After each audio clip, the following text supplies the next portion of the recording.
And now it's my privilege to introduce to you today's commencement speaker, who is likely a voice and a face you'll recognize.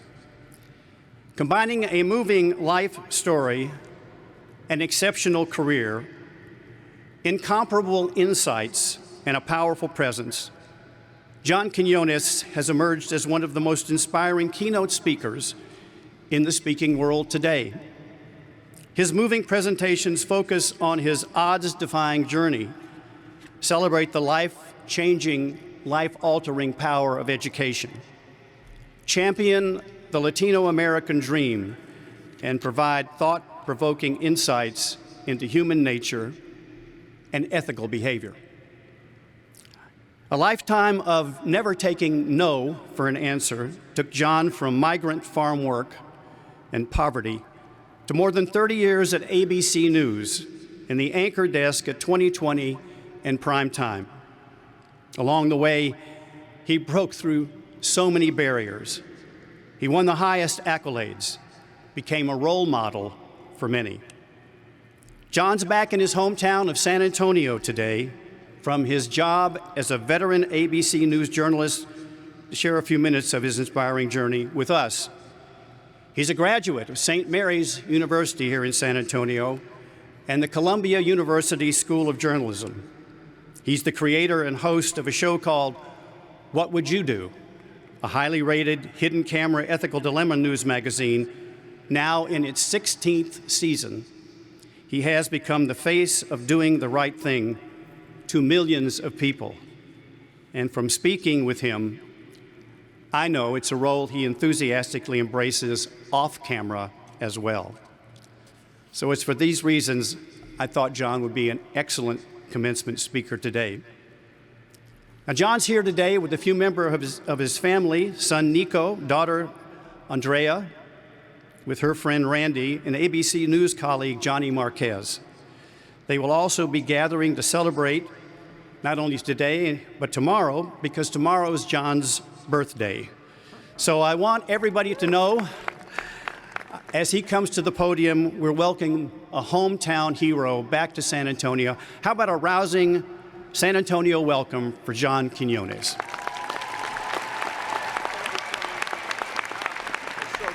Thank you. God bless you. Thank you. Thanks. Hi, everyone. Hi. Thank you, President Henrich, for those very kind words. And good morning. You guys have done it. The UT Health San Antonio graduating class of 2021. Congratulations. Proud of you. I cannot tell you what an honor it is to be back in my hometown delivering this address at your commencement in the Alamo Dome of all. I saw this place being built when I was a kid. It just blows my mind. I didn't even speak English when I went to the first grade, not far from here on the west side of San Antonio at Carvajal Elementary. I'll never forget my first day in school. Little 6-year-old Juanito Quinones. We didn't have bilingual education or preschool or kindergarten. My two sisters and I, my family couldn't afford it, so we went straight to first grade at Carvajal Elementary. And there I am on the first day of class, sort of twiddling my thumbs because my teacher doesn't speak Spanish and I don't speak English.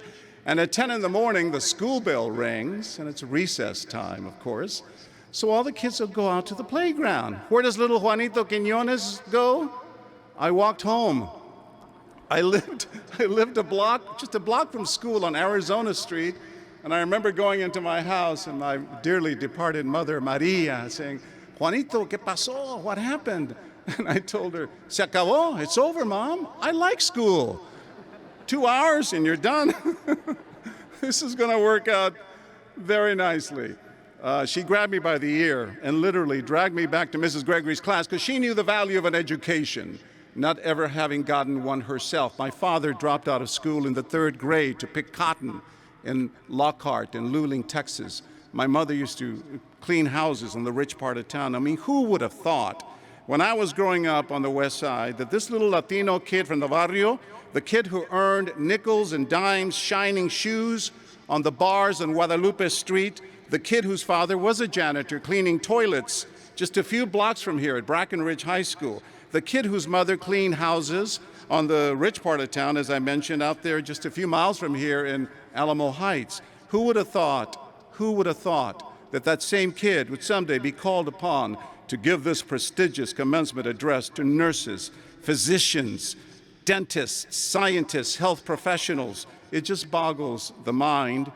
But there's a real important lesson here, and that is that anything is possible in this great world of ours if you refuse to give up on your dreams, even when they seem so far out of reach. If you simply refuse to take no for an answer, if you bravely hold your head up high, even when everyone else is trying to knock you down, anything is possible. And every one of you here today, the 1,000 plus graduates, has proven that. And that is why everyone, your loved ones, your professors, your families, your tíos and tías and abuelitos, that's why they're so proud of you today. Now, I don't know a lot about science and medicine and healthcare, but thanks to my career as a journalist and thanks to my show, What Would You Do?, over the years, I have learned quite a bit about the overarching themes of love, compassion, fairness, equality. I've done so many stories and hidden camera experiments on all that. And those issues resonate with me because of where I'm from, the world in which I grew up in, and the hurdles that I had to leap over to get to where I am today. You see, a lot of people who only know me from television, up there with the great people of ABC News, David Muir and Diane Sawyer and Barbara Walters, and before that, Peter Jennings. People who only know me as John Quinones, the TV news correspondent, have no idea that I was once a migrant farm worker. When I was 13, on a moment's notice, my father, my mother, and my two sisters, Irma and Rosa Maria, had to join a caravan of farm workers, strangers, like so many other Mexican Americans in South Texas, and we jumped with these strangers in the back of these trucks, and we journeyed with nothing more than a loaf of bread and a pound of bologna, 1,700 miles from San Antonio to Northport, Michigan, the cherry capital of the world, where we picked cherries for 75 cents a bucket. And I remember teetering on the top of these ladders overlooking orchards and orchards of cherry trees, and it would take me 2 darn hours to fill this little bucket around my neck with cherries. And then, after 6 weeks of doing that, we did what all migrant farm workers do. We followed the crops, right? We went from Michigan to Ohio, a little town called Swanton, Ohio, where we picked tomatoes for 35 cents a bushel. And man, with these hands, I was a champion tomato picker. I would do 100 bushels a day. Well, back then, that's $35 a day, right? And my father would contribute to that. He would do 130 bushels, and my sisters and my mother. And we learned the value of a family coming together, like many of you have, when times are rough and pulling ourselves up by our bootstraps. But I'll never forget being on my knees on the cold, hard ground at 6 in the morning, looking at a row of tomato plants that for a young 13-year-old boy's eyes seemed to go on for miles and miles. That's what I had to look forward to that day, picking tomatoes. And my father, Bruno, looking down and saying, "Juanito, do you want to do this kind of work for the rest of your life?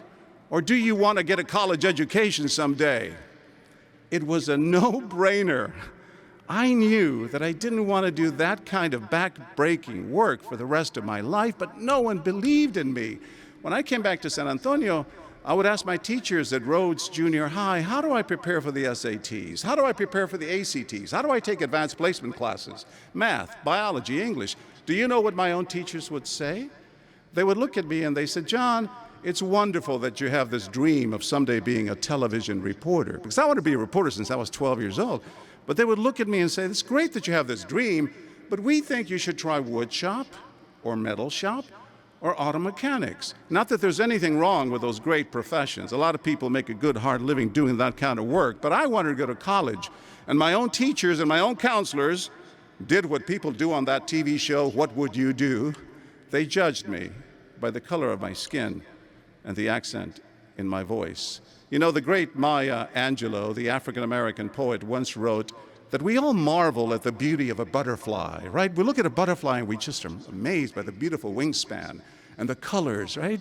But seldom do we consider all the changes that that butterfly has to go through to attain that beauty. And man, I'm no butterfly, but we went through a lot of changes. And this was during the civil rights movements back in the 60s and 70s when I was growing up. And I remembered the words of Martin Luther King, who once said that in times of adversity, you gotta have faith. And faith is taking that first step. It does not matter if you can't see the entire staircase.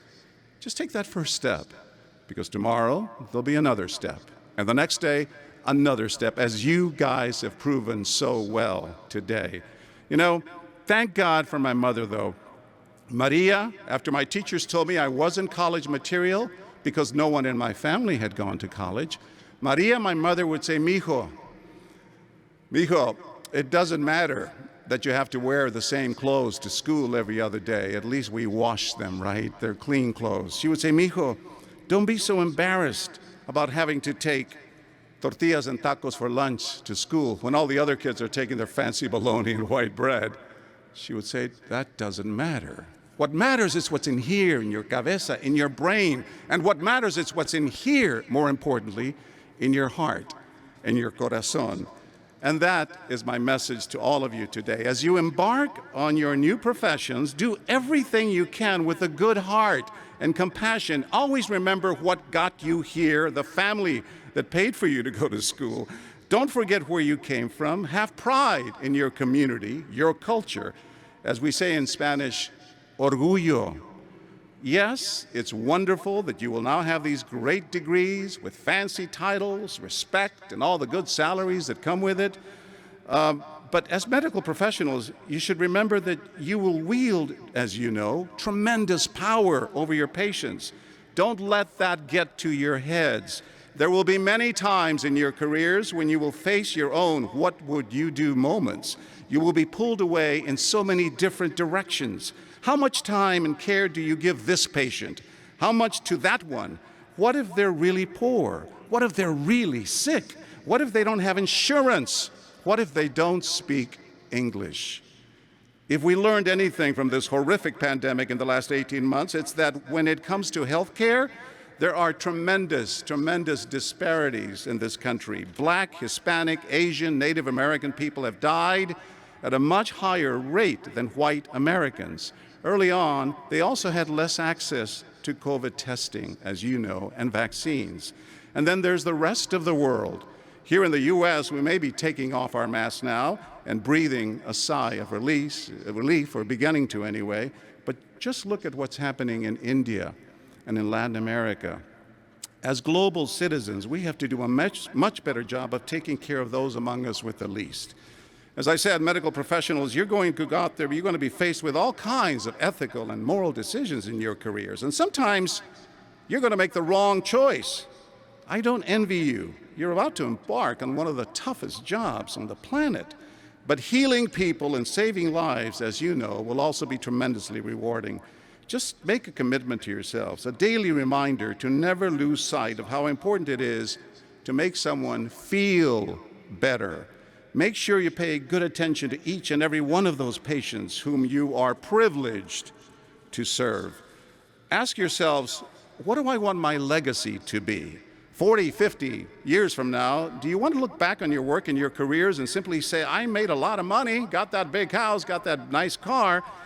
Of course, that's all well and good. We all want that. But do you also want to be able to say, I made a difference in the world. I helped people one-on-one. I gave back to my community. I lent a helping hand. I went back to where I grew up, and I inspired and I motivated young people who didn't believe in themselves, just like I didn't, to follow my lead.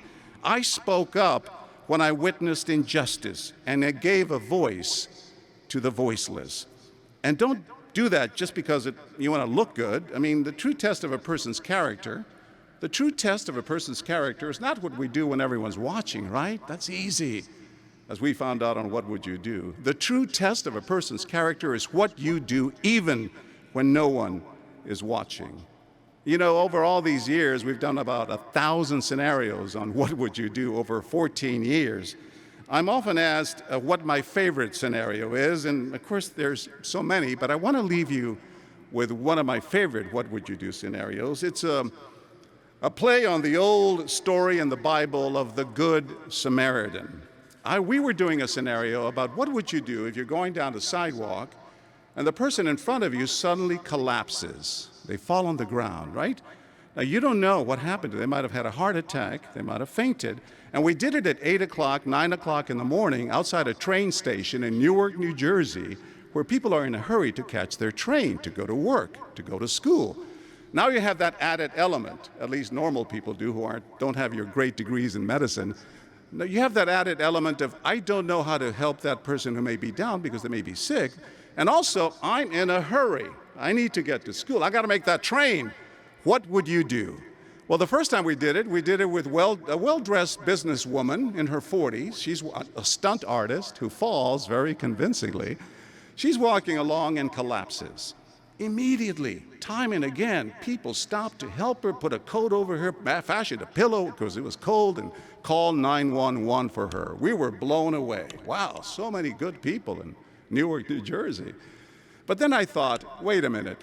What if we switch things around, as we often do on this show, and instead of a well-dressed businesswoman, it's a homeless man who's elderly, smelly, dirty, disheveled, bearded, and is carrying a beer can in his hand.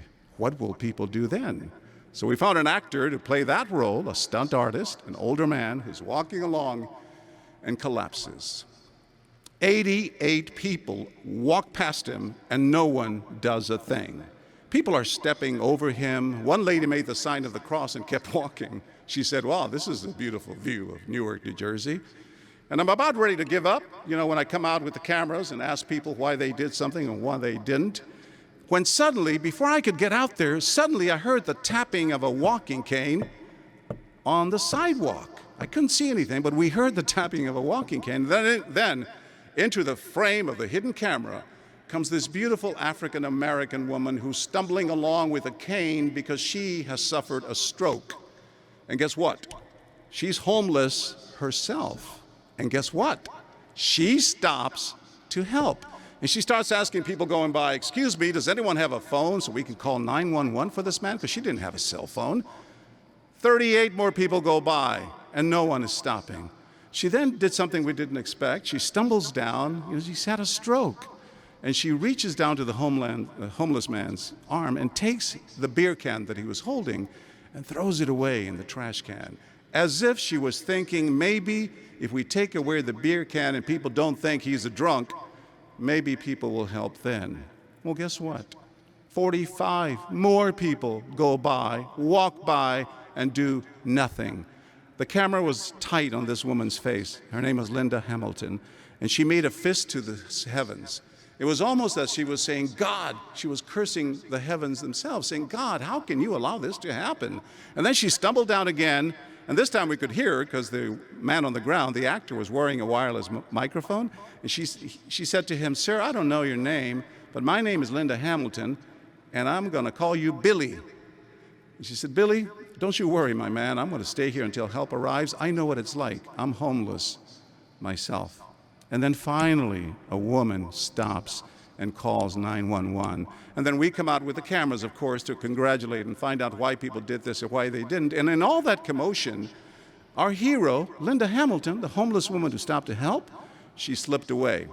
We couldn't interview her, but we knew her name. And a few weeks later, we put this scenario on What Would You Do, right, on ABC.